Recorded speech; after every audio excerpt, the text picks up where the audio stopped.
दोस्तों, एक तरफ जहां देश में चुनाव चल रहा है, वहीं दूसरी तरफ दुनिया भर में युद्ध का माहौल भी चल रहा है। लेकिन इसी बीच भारत का आरबीआई इस समय सोने के ऊपर टूट पड़ा है। भारत लगातार सोना इस समय खरीद रहा है और ट्रक भर भर के भारत में सोना आ रहा है। इसके पीछे का क्या कारण है और क्यों लगातार सोने के दाम बढ़ते जा रहे हैं और उसके बावजूद भारत सोना खरीद रहा है, इसके ऊपर आगे बात करेंगे। वहीं हमारी दूसरी खबर चीन को लेकर सामने आ रही है, जहां पर चीन एक तरफ भारत की तारीफ कर रहा है तो दूसरी तरफ भारत के खिलाफ तंज भी कस रहा है। तो चीन के सरकारी अखबार की तरफ से आए इस स्टेटमेंट पर भी हम बात करेंगे। दोनों खबर इंटरेस्टिंग है, इसलिए वीडियो को अंत तक जरूर देखिएगा। साथ ही कमेंट बॉक्स में लिखकर बताइएगा कि इस बार का चुनाव आपके हिसाब से कौन जीत रहा है। और हाँ, चैनल पर पहली बार आए हैं तो चैनल को सब्सक्राइब अवश्य कर लें। तो चलिए शुरू करते हैं इस वीडियो को। दरअसल आपको बता दें कि इस समय सोने की कीमतें पिछले कुछ महीनों से लगातार उछाल मार रही है। पिछले कुछ महीनों में सोने की कीमतें लगातार बढ़ रही है। ऐसे में लोगों को चिंता हो गई है कि इसकी कीमतें कहां तक जाने वाली है। आपको बता दें, अंतर्राष्ट्रीय बाजार में सोने की कीमतें $2700 के पार हो गई है। इसके अलावा भारत में 10 ग्राम सोने की कीमत 74,000 के पार है। बड़ा सवाल यही है कि आखिरकार कीमत कैसे बढ़ रही है। बता दें कि इसके पीछे चीन का बड़ा हाथ है। दरअसल चीन के central bank people bank of चीन ने पिछले कुछ महीनों में काफी भारी मात्रा में सोने की खरीदारी कर ली है। ऐसे में दुनिया में सोने की डिमांड के अनुसार सप्लाई कम हो गई और कीमत बढ़ना तो लाजिमी है। इसके अलावा रिजर्व बैंक ऑफ इंडिया, जो कि भारत का सेंट्रल बैंक है, उसके द्वारा भी पिछले कुछ महीनों में काफी खरीदारी की गई है। आरबीआई की half yearly report management of foreign exchange reserve की एक रिपोर्ट सामने आई है। इसमें बताया गया है कि चीन के तर्ज पर आरबीआई भी गोल्ड खरीद रहा है और भारत ने 2024 के शुरुआती 3 महीने में ही 19 टन गोल्ड खरीदा है। इस वक्त आरबीआई के पास 822.10 मैट्रिक टन गोल्ड रिजर्व हो गया है। वहीं एक साल पहले तक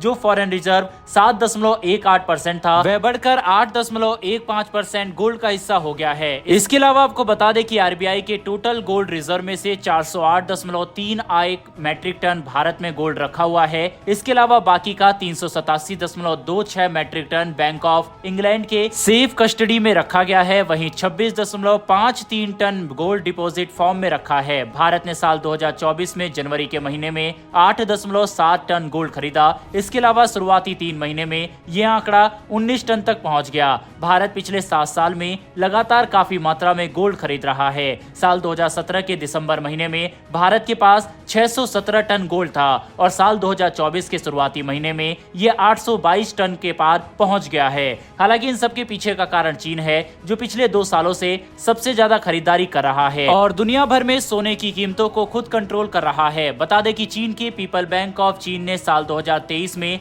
735 टन गोल्ड खरीदा और इसमें से 2/3 तो चुपचाप तरीके से खरीदा गया। इसके अलावा चीन के प्राइवेट सेक्टर के द्वारा 2023 में 1411 टन गोल्ड खरीदा गया। साल 2024 में जनवरी के महीने में चीन ने 228 टन गोल्ड खरीदा। वहीं हम आपको बता दें कि दुनिया में सबसे ज्यादा गोल्ड रिजर्व अमेरिका के पास है। अमेरिका के पास आंकड़ों के मुताबिक 8,133 टन सोना रिजर्व में रखा हुआ है। इसी कारण से भारत के आरबीआई के द्वारा भी तेजी से सोना खरीदा जा रहा है। स्ट्रेटेजिक कारणों से भारत का बैंक सोना खरीद रहा है ताकि आने वाले समय में अगर कोई आपात स्थिति आए तो उसे संभाला जा सके। बहरहाल बढ़ते हमारी दूसरी खबर की तरफ। भारत और चीन का संबंध कैसा है, ये तो हम सभी को मालूम है। भारत और चीन के बीच विवाद कोई नया नहीं है। पिछले कई सालों से भारत और चीन के बीच सीमा पर विवाद है, लेकिन इस बीच दोनों देश बड़े ट्रेड पार्टनर हो गए हैं और ये दावा खुद चीन के अखबार में किया गया है। दरअसल चीन के सबसे भरोसेमंद अखबार माने जाने वाले ग्लोबल टाइम्स ने खबर छापी है। इस रिपोर्ट में कहा गया है कि भारत और चीन के बीच पिछले एक साल में 118.4 बिलियन डॉलर का व्यापार रहा।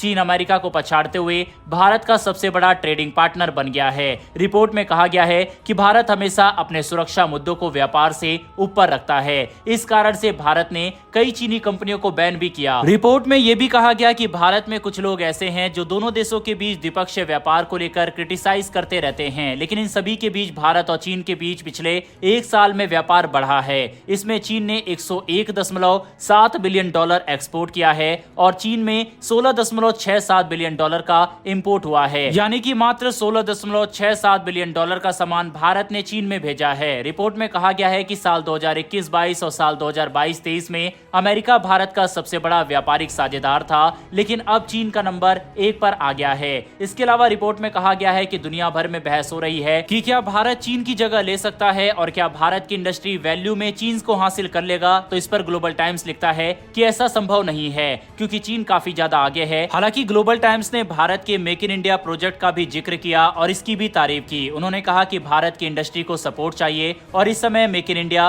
काफी अच्छा कार्य कर रहा है, लेकिन चीन के बराबर अभी भारत नहीं पहुंच सकता। बहरहाल दोस्तों, चीन की तरफ से आए इस स्टेटमेंट पर आपकी क्या राय है, कमेंट बॉक्स में लिखकर जरूर बताइएगा। साथ ही जिस तरह से भारत और चीन के बीच में ट्रेड डेफिसिट बढ़ रहा है, क्या ये भारत के लिए बहुत बड़ा अलार्मिंग सिचुएशन है या फिर नहीं, भारत इसे मैनेज कर सकता है? इस पर अपनी राय कमेंट बॉक्स में लिखकर बताइएगा। इन्फॉर्मेशन और वीडियो पसंद आई हो तो वीडियो को लाइक करके हमारी आने वाली डेली ऐसी वीडियो के लिए चैनल को सब्सक्राइब कर बेल नोटिफिकेशन अवश्य दबा लें। फिर मिलेंगे ऐसी एक नई वीडियो के साथ। धन्यवाद। जय हिंद।